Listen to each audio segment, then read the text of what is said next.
I'm Ann Hammond with DrivingTheNation.com, here with Bob Lutz, who is on the advisory board for Lotus. Welcome, Bob. Thank you. Good to be here. You bring a lot of experience with you to the Lotus. Well, I think Lotus has a brilliant team, and they've got a terrific young CEO who made his mark at Red Bull in marketing and then had all of the commercial operations at Ferrari. So he's had a very fast rise in the industry, but he is very young, and he's decided what he would like to have is an advisory board of some, say, recently retired figures from the automobile industry and people who have the one thing he doesn't have, which is all that experience.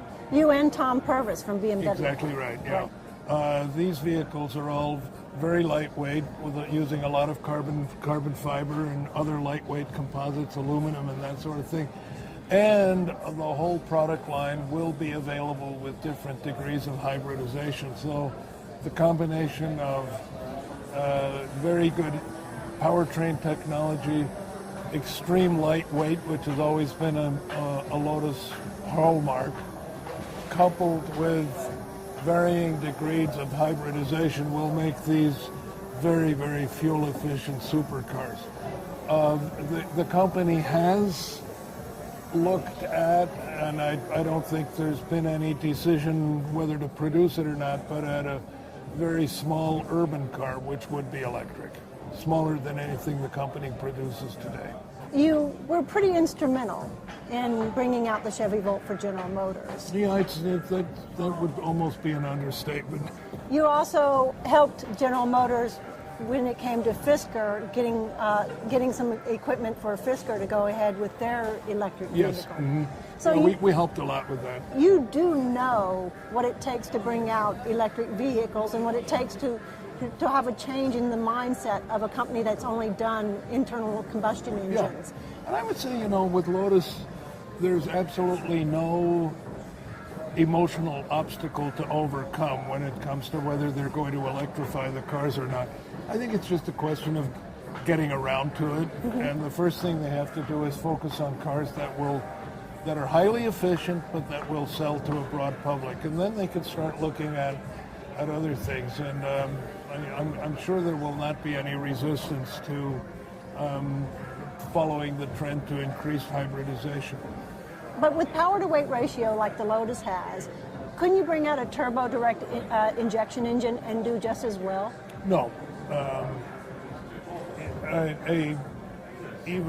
Even a turbocharged direct injection engine, which the Pontiac Solstice GXP had, and the Saturn Sky had, and various other GM cars will have, you get some gain in fuel efficiency. Like engine to engine, you get about 10%, which is not to be sneezed at, but it's not going to get you anywhere near what a hybrid will get you. Besides, I think all of these future Lotuses will have direct injected turbocharged engines. It's one of the ways they get the fuel efficiency. Why such a push now from Lotus?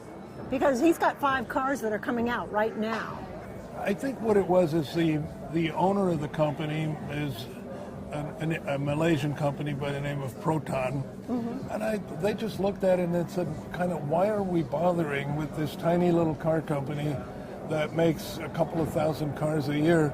Let's either stop or put in some money and make it into a decent, recognized sports car producer.